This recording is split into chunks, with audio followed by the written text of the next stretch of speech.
빵집 목사의 뚜벅뚜벅 메시지. 안녕하세요, 김태현 목사입니다. 오늘은 로마서 묵상 15번째 시간입니다. 하나님이 보시는 딱 한 가지, 하나님이 보시는 딱 한 가지. 이제 로마서 4장으로 넘어가서 4장 1절부터 12절의 말씀 가지고 함께 나누겠습니다. 자, 함께 보실 것은, 여러분, 성경을 보면 누구를 이해할 수 있습니까? 당연히 하나님을 이해할 수 있습니다. 성경에 하나님의 마음이 담겨 있고요, 하나님의 뜻이 담겨 있습니다. 그런데 하나님을 아는 만큼 자동으로 알게 되는 것이 있어요. 그게 바로 나 자신이 어떤 사람인지를 알게 된다는 것이죠. 그래서 하나님을 믿는 중요한 이유는 이렇게 정의할 수 있습니다. 하나님을 믿으면 하나님을 알게 되고, 하나님을 아는 만큼 내가 누구인지를 알게 되고, 내가 누구인지를 알게 되는 만큼 내가 가치 있는 사람이 된다. 이것이 예수 믿는 중요한 목적 중에 하나입니다. 그래서 여러분, 로마서가 중요합니다. 요 3장에 나와 있는 내용이 바로 이런 내용이 담겨 있는 것이죠. 자, 이제 4장에서는 그들이 구원받은 것은 그들의 선조들의 율법 때문에 구원받은 것이 아니라 믿음으로 구원받았다는 사실을 증명하기 위해서 그들이 가장 자랑스럽게 여기는 아브라함과 다윗, 이 아브라함과 다윗을 예를 들어서 설명해 주고 있습니다. 아브라함은 하나님이 유대인에게 율법을 주기 이전의 사람으로서, 여러분, 유대민족의 조상이죠. 믿음의 조상이라고 부릅니다. 다윗은 율법 시대에 살았고 이스라엘 역대 왕 중에서 성군으로 손꼽히면서 유대인들이 가장 존경하는 하나님의 사람입니다. 하나님도 하나님의 마음에 합한 자라고 표현할 정도로 귀하게 여겼던 다윗입니다. 하나님은 지금 이 두 사람의 선행으로 구원받는 것이 아니라 믿음으로 구원받았다는 것을 설명하려고 하시는 것이죠. 옆에 써놨는데, 여러분, 어느 목사님의 설교 시간에 들려준 이야기인데, 그 목사님이 세들백 교회 웹사이트에 들어가서 이 릭 웰런 목사님의 설교를 클릭했는데 한 제목에 눈이 멈췄답니다. 그 제목이 옆에 써있죠. Mistakes of God. 여러분, 근데 여기에 복수로 mistakes라는 겁니다. 이 실수들이라는 말의 뜻이겠죠. 근데 이 실수, 하나님의 실수들, 이거는 하나님의 속성과는 전혀 맞지 않는 것이기에 더 흥미로웠답니다. 이 설교에서 그는 성경에 하나님의 실수들이 너무 많이 나오는데 특별히 사람을 선택하실 때 실수에 대해서 언급해요. 특별히 구약에서 두 사람을 언급하는데 오늘 본문의 주인공인 아브라함과 다윗입니다. 워렌 목사님은 이렇게 묻습니다. 만약 당신이 기업의 회장이 되어 그 회사를 물려줄 후임자를 찾고 있다고 가정해 봅시다. 많은 사람들의 이름과 그들에 관한 이력서와 추천서가 올라올 때 당신의 기준은 어디에 있습니까? 사실 누가 아브라함과 다윗의 추천서를 써줄 수 있겠습니까? 그래, 이 두 사람의 능력이 있다 칩시다. 그러나 이들이 가지는 도덕적인 파행은 어떻게 할 것입니까? 당신은 자기의 목숨에 위험이 오자 자신의 아내를 다른 남자의 침실에 내어준 아브라함을 과연 믿음의 조상으로 인정할 수 있느냐는 것이죠. 아브라함은 그래도 낫습니다. 자기의 친구이자 충실한 부하의 아내를 뺏어서 동침하고 이것을 숨기기 위해서 그 친구를 적진의 전방에 보내 죽게 한 장본인이 예수 그리스도의 족보에 끼게 하는 것이 용납할 수 있느냐는 것입니다. 여러분, 어떻게 생각하십니까? 만약 하나님이 실수하지 않으신 분이라면 그 하나님이 도대체 오늘 본문에 아브라함의 무엇을 보고 그들을 그렇게 세우시고 인정하셨을까요?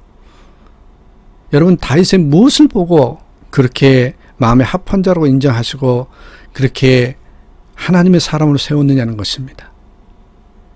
여러분, 오늘 로마서의 본문을 푸는 열쇠라고 써놨습니다만 이것이 바로 우리의 생각과 하나님의 생각의 차이라는 것이죠.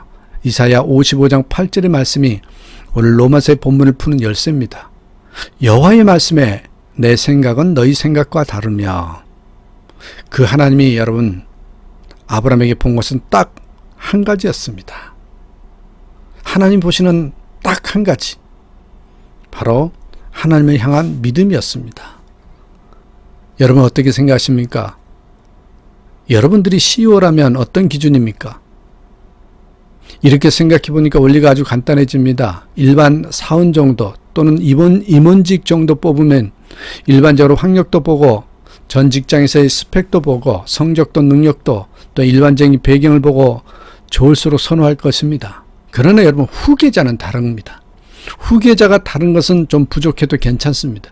채워주면 되고 도와주면 되잖아요. 그러나 무조건 보는 한 가지는요. 끝까지 믿어주는 신뢰입니다. 신뢰. 하나님이 이 땅에서 믿음의 조상으로 세우시는 조건은요. 하나님의 자녀가 되는 조건은요. 더 아주 단순해집니다. 바로 뭘 보셔요? 딱 하나, 믿음입니다. 믿음. 그러면 우리도 우리에게 질문할 수 있습니다. 정말 아브라함이 믿음으로 의롭다함을 받았을까? 그렇습니다, 여러분. 성경은 분명히 이를 증거하고 있습니다. 자, 여러분. 먼저 결론적으로 말씀드리면 행위, 할례, 율법으로는 구원받을 수 없다는 것을 설명하고 있어요. 먼저 아브라함이 믿음으로 의롭다함을 받았다는 것을 증명하는 세 가지 근거를 바로 키워드로 유대인들이 선택받은 백성, 구원받은 증거로 붙잡고 있는 단어가 뭐였어요? 첫째는 행위, 둘째는 할례, 셋째는 율법이었습니다. 여러분 아브라함을 설명하면서 저는 두 가지만 오늘 설명할게요. 행위와 할례에 대해서요. 자, 구체적으로 한 본문을 봅니다. 이 아브라함이 행위로 구원받지 않았는데 자 1절 2절 보실까요? 그런즉 육신으로 우리 조상된 아브라함이 무엇을 얻었다 하리요? 만약 아브라함이 행위로서 의롭다 하심을 얻었으면 자랑할 것이 있으려니와 하나님 앞에서는 없느니라. 여러분 돌이켜보세요. 우리가 예수를 만나서 달라지는 것이 하나 있다면 육신에 대한 자랑입니다.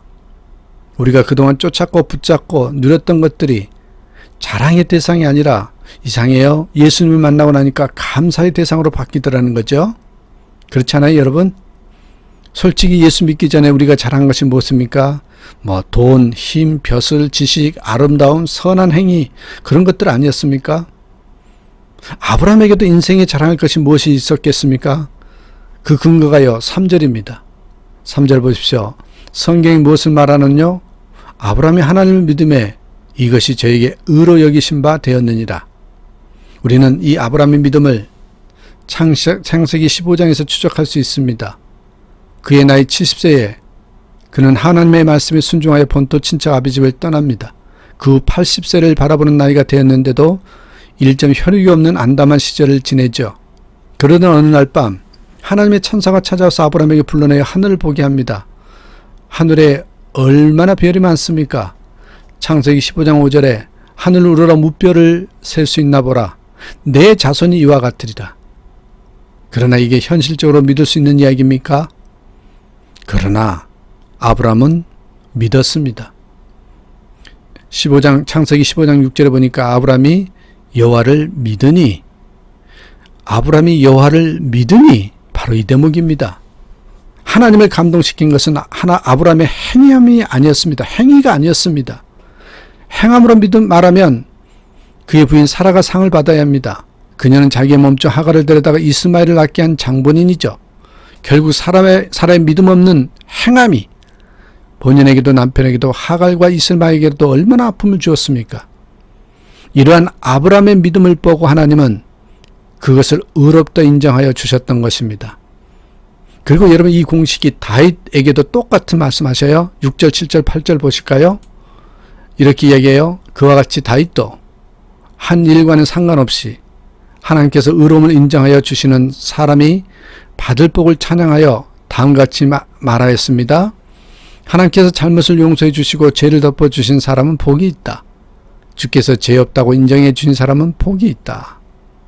여러분 쉬운 성경으로 제가 설명했습니다. 이 말씀의 핵심이 무엇입니까? 하나님 편에서 무조건 다윗의 죄를 용서해 주셨다는 것입니다.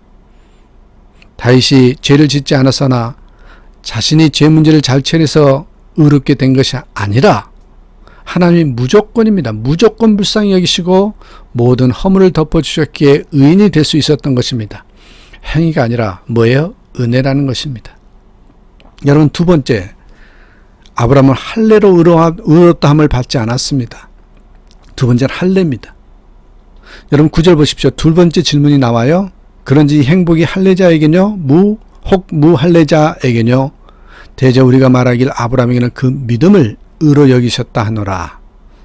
여러분 유대인들의 구원의 조건 중에 중요한 부분이 있다면 바로 할례입니다. 할례는 창세기 17장에 보면 99세 된 아브라함에게 이삭을 아직 주기 전에 언약의 표징으로 하나님께서 명령하신 것입니다. 그래서 아브라함이 순종합니다.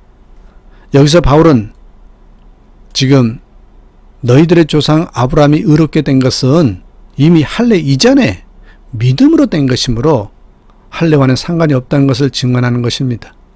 할례는 구원받는 아브라함을 하나님의 자녀로 인정하는 형식에 불과하지 그것이 구원받는 것과는 아무 관계가 없다는 것입니다. 그러나 시간이 지나면서 할례받지 아니하면 구원받지 못한다고 생각해서 유대교에서는 회심한 그리스도인은 교회 안에 들어온 새 신자에게 할례받을 것을 은근히 하였던 것입니다. 마치 오늘날의 세례와도 마찬가지입니다. 세례는 죄 사함을 받았음을 확증하고 구원받았음을 고백하는 과정이지 그것이 꼭 구원의 조건이 되는 것이 아닙니다. 이에 대한 오늘 본문의 확정입니다. 10절 하반절부터 11절 보십시오. 그것은 할례를 받은 후에 볼까요? 그것은 할례를 받은 후에 된 일이 아니라 할례를 받기 전에 된 일입니다. 아브라함이 할례라는 표를 받았는데 그것은 그가 할례를 받지 않는 동안에 이미 믿음으로 얻은 의로움을 확인하는 것이었습니다. 그래서 그는 할례를 받지 않고도 믿는 모든 사람의 조상이 되었으니 이것은 할례를 받지 않는 사람들도 의로움을 인정받게 하려고 하신 것입니다. 아브라함이 할례의 표를 받은 것은 무할례 시의 믿음으로 된 의를 인친 것이라고 하셨습니다. 아브라함이 할례를 받았기에 의롭게 된 것이 아니고 아들 이삭을 모리아산에 올라가 드리려고 했기에 의롭다는 것도 아닙니다. 여러분 할례도 아니고 행함도 아니에요. 아브라함이 믿음으로 의롭다함을 받는 것이 여러분 무할례 시였다는 사실은 아주 중요합니다. 아브라함이 의롭다 칭함을 받은 것이 할례받기 이전이라고 하는 것은 아브라함이 가졌던 믿음을 통하여 의롭다함을 받으려는 사람의 조상이 되었다는 것입니다. 그걸 설명해주고 싶은 거죠. 아브라함은 할례받지 아니한 모든 자의 조상이 되신 것을 알아야 합니다. 할례자의 조상이 아니라 할례받지 아니한 자들의 조상이도 되었다는 것이죠. 12절 보세요. 12절 또한 할례자의 조상이 되었나니 곧 할례받은 자에게뿐 아니라 우리 조상 아브라함이 무할례 시에 가졌던 믿음의 자취를 따르는 자들에게도 그러하니라. 사랑하는 여러분, 우리들이 구원받은 것은 예수님을 나의 주님으로 영접하고 예수님이 나를 위해 십자가에 달려 죽으신 것을 인정하고 주님이 나를 대신하여 죽은 것을 믿어야 됩니다. 자, 여러분 다시 한번 정리합니다. 우리들이 구원받는 것은 예수님이 나의 주님으로 영접하고 예수님이 나를 위해서 십자가에 달려 죽은 것을 인정하고 주님이 나를 대신하여 죽으신 것을 믿어야 됩니다. 영접, 인정, 믿음입니다. 다른 방법으로 구원받는 것이 아니라 오직 예수 믿어야 하고 다른 길이 없음을 알아야 됩니다. 나를 내세우거나 나의 공로로 구원받는 것으로 알지 말고 여러분 오로지 예수님을 믿어 구원받음을 확신해야 됩니다. 구원 받을 자격도 없는데 경건하지도 않는 죄인인데 우리 주님이 우리를 대신해서 죽으심으로 구원받은 것입니다. 이제는 가난해도 죽음의 고통이 닥쳐와도 주님과 함께 십자가의 길을 걸어갈 수 있게 되었습니다. 그렇습니다. 구원의 감격이 이런 확신이 이런 믿음들이 더 풍성해지는 저와 여러분의 삶이 되기를 간절히 축원합니다. 오늘도 우리 함께 고백합시다. 나는 예수 안에서 기쁩니다. 나는 예수님 때문에 행복합니다. 이런 고백이 넘치기를 간절히 축원합니다. 감사합니다.